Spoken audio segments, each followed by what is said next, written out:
The 21st century, I think, is an amazing time to be alive because we've got now the ability to talk to people in a way that's consistent with their interests. I like to think about it as like, I can talk to you based on your identity, I can talk to you based on your values, and I can talk to you based on your moments. Hello, and welcome to Martechvibe Dialogues, where we speak with thought leaders, experts, and futurists. And I'm super excited to welcome Grad Conn. Grad is Sprinklr's Chief Experience and Marketing Officer. Before joining Sprinklr, Grad spent 11 years at Microsoft, with the last 7 years as CMO. Prior to that, he has worked as CEO or CMO at a number of startups. He began his career at Procter & Gamble. Welcome, Grad. In many ways, we are going back to the one-to-one approach of marketing, but at scale. So why are so many brands and CMOs still struggling? Well, that's a great question. Can I talk about the one-to-one and scale comment for a second? Because I actually think that's not necessarily well understood. Because the shift we're making is that in the 19th century, everything was one-to-one, but there was no scale. You're walking into a shop or a general store, the person would know you. It was a very detailed conversation. In the 20th century, we invented mass marketing. And so in mass marketing, we had suddenly the ability to reach millions of people, sometimes even billions of people with a single message, extremely powerful. And you saw mediums like radio and television and movie theaters and everything else magazines all kind of spurred into being. The problem in the 20th century is it all became very anonymous. And a lot of the negative things that are said about marketing and advertising sort of came from this anonymity that happened and that people felt disconnected from it. So the 21st century, I think, is an amazing time to be alive because we've got now the ability to talk to people in a way that's consistent with their interests. I like to think about it as like, I can talk to you based on your identity, I can talk to you based on your values, and I can talk to you based on your moments. And pretty much we know all those things about people now, and those are the things that are most important to people. But there are 4.1 billion people on social platforms and forums like Reddit, other areas where we can connect with each other in a public way. And so we've got a ton of scale. Now, where I think people are struggling is that the mass marketing era, so the one-to-one era was direct, mass marketing era is this sort of idea of broadcast marketing. Right? And the 21st century, the sort of new era is conversational marketing.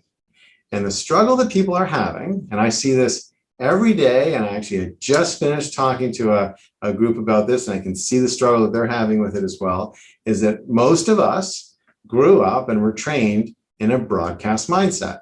And in a broadcast mindset, I'm telling you how to think about my brand. And it doesn't work anymore. I don't want to be told. In the 21st century, in fact, I'm going to talk to my friends and I'll find out what I think about your brand, right? I'll read other reviews from strangers and I'll find out what I think about your brand. But you can't tell me about your brand anymore.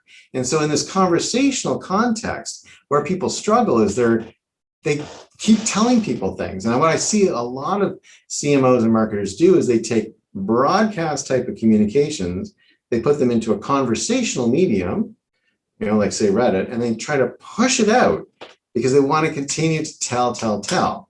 And people are not interested in that anymore. So it is that mindset shift from broadcast to conversation is so significant and is so difficult that even when I'll have this conversation with someone and they're nodding like a bobblehead and they totally get it, they completely understand, they will literally turn around and produce a piece of broadcast creative that they'll send into social platforms, not even understanding the shift that they need to make.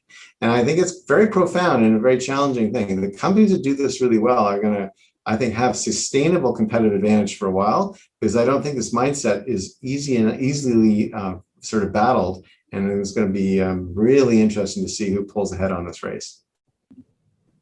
And definitely, and as you rightly said, it's all about engaging and really conversing with your audience. So for brands to personalize, they need to gain customer insights, because otherwise you really can't have meaningful engagements with your clients. So how can CMOs do better in terms of personalizing, in terms of getting consumer insights? Well, and again, I think, I don't know, I'm not trying to be difficult today. I don't know why I'm like, I've got something to say about each one of these, but there's a contrarian point of view here. I think the word insights is overused and misunderstood. I'm not sure people even know what they're talking about when they say they want insights. What you really want is you want to understand someone's values, and particularly the ones that they broadcast.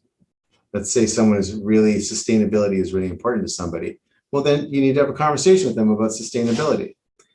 You want to understand someone's moments. Like if I'm just about to have a baby, boy, a lot of people should get really excited about that. Real estate companies, car companies, people who sell baby stuff companies. Like there's a whole pile of people that should get really interested in me talking publicly about the fact that I'm having a baby. And what's fascinating to me is very few companies do. And that's why I think people have got themselves sort of wrapped around their shoelaces on this idea of insights. And they're not doing the very simple things of find the people who have shared values with you and talk to them because they're talking about it.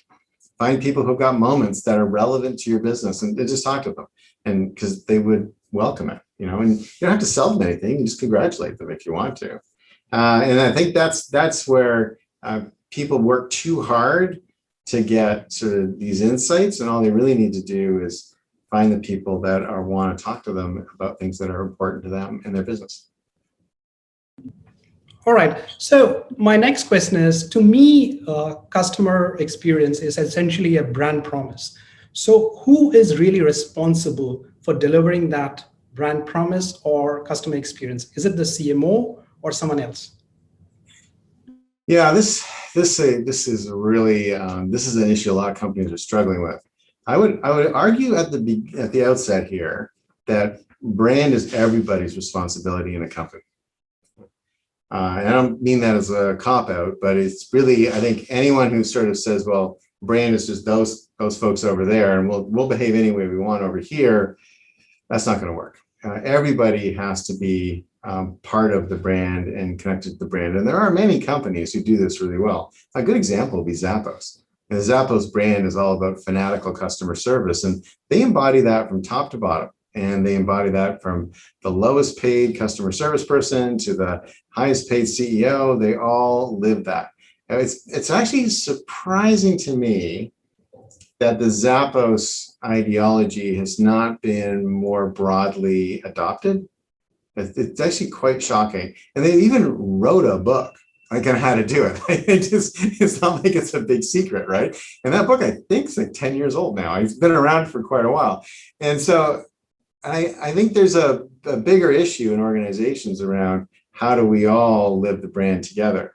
Now, in terms of whose shoulders that tends to fall on these days, you do see it falling on the shoulders of the CMO a lot. But you can't think of it as that the CMO's job. I think it has to be the CMO has to work across their peer group and their peer team to try to make everyone operate in a brand-centric way. So it does force CMOs into a highly collaborative role across the organization, which I think can be very interesting for the CMO, but does make the job kind of complicated. I think it's also the reason why a lot of digital transformation and sort of cross-company type projects now tend to fall under the CMO, because the CMO, more than almost any other group, tends to be the one carrying the torch on cross-silo integration, because it's the only way to really deliver a great experience. Very true. So one more question. Again, data seems to be getting a seat at the table. And we've been talking about data for quite many years now. So do you see CX also getting a seat at the table, since it's a combined responsibility? So I see CX getting a seat at the table. That's an interesting way of framing it. So I think that the way that data is expressed is increasingly being expressed in a CX way. So I'm not sure they're really easy to separate. I'm not sure I would frame it as CX has a seat at the table, as more as just the data is being done in a different way, which is, cart abandonment has been something we looked at for a long time, right? We've been worried about cart abandonment for a long time in multiple industries. But why was the cart abandoned?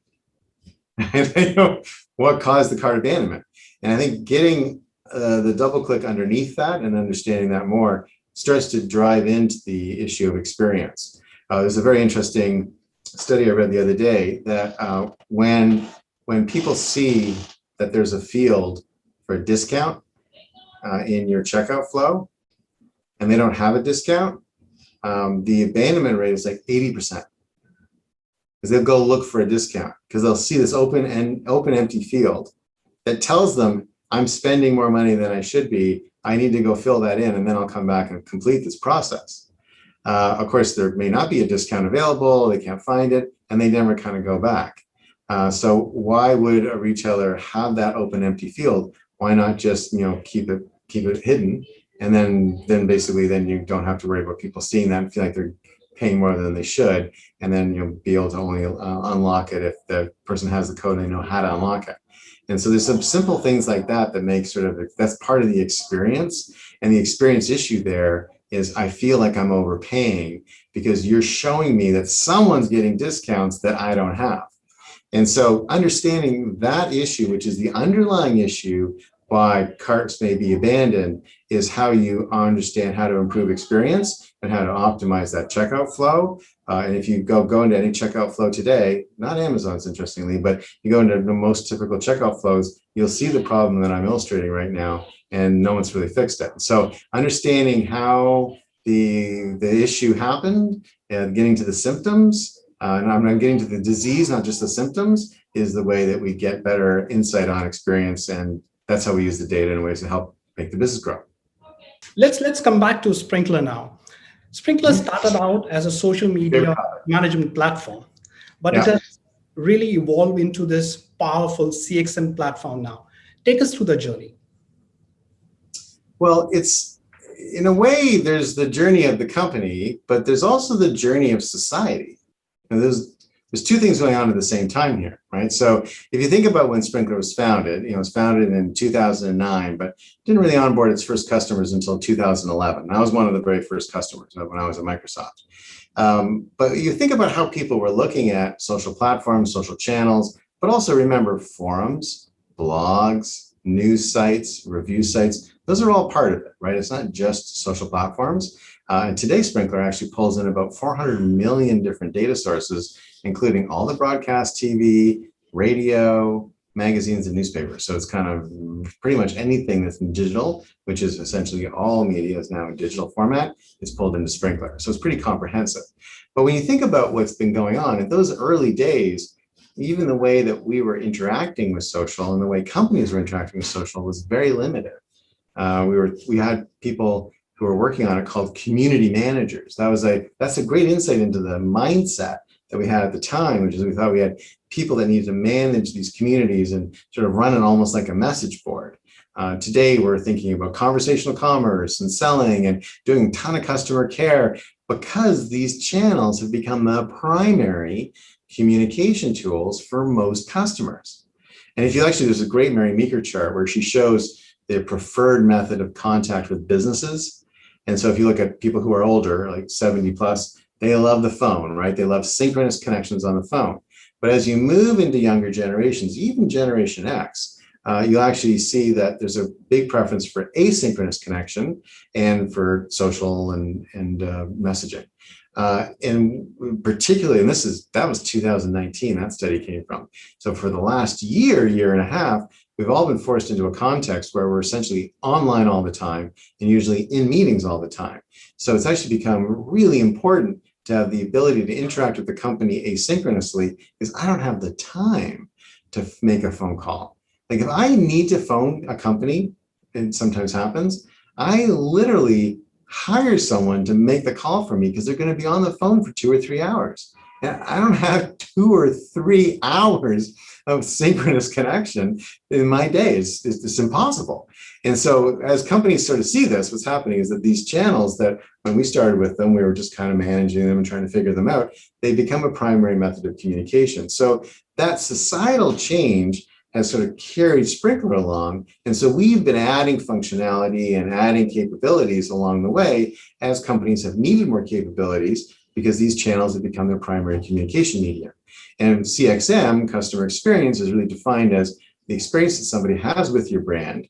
Well, if the primary communication channels are all these new channels and new modern channels like social and forums and stuff, then obviously the way to manage CXM is to manage those channels really well and to interact on them really well. So we've kind of benefited from the growth of the channels as a dominant media for the way people interact. And then we've done a really good job of building the tooling and building all the different pieces of the platform necessary to make sure the companies interact on those channels in a way that delivers great experiences.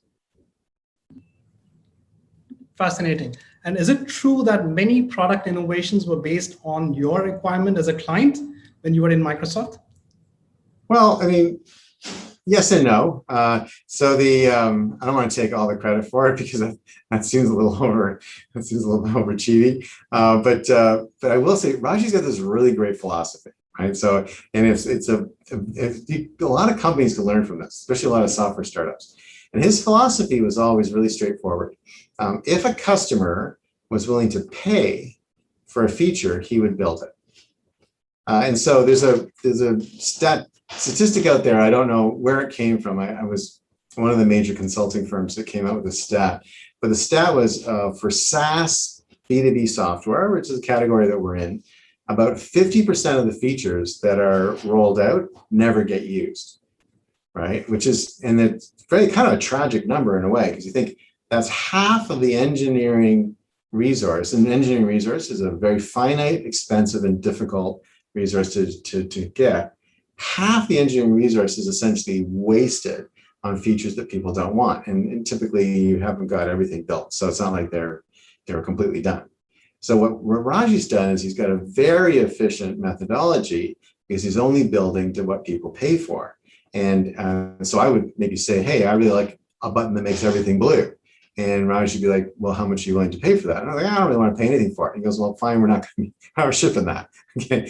I said, well, I also need a button that turns everything red. He's like, how much are you willing to pay for that? And he goes, I'll pay, we'll do 100. I would probably sign up for $100,000 for that feature. Raji says, we will have a red button for you in 2 weeks. And that was the difference. And so in my case, we were a very, very early customer. We scaled quite rapidly. We became a large customer very quickly. We also had a model, which was a customer experience center. It was the heart of what we did and the way we built it. So we centralized the function. And so that did create a rapid innovation cycle between Sprinklr and ourselves. And so much of what you see in Sprinklr today, we were a definition partner on, or we requested it, or like we were starting to do ads on social and we said we need some kind of ad module. Sprinklr built it for us. And so there was a kind of a really great sort of simpatico relationship, but always, just to be clear, always, because we paid for it.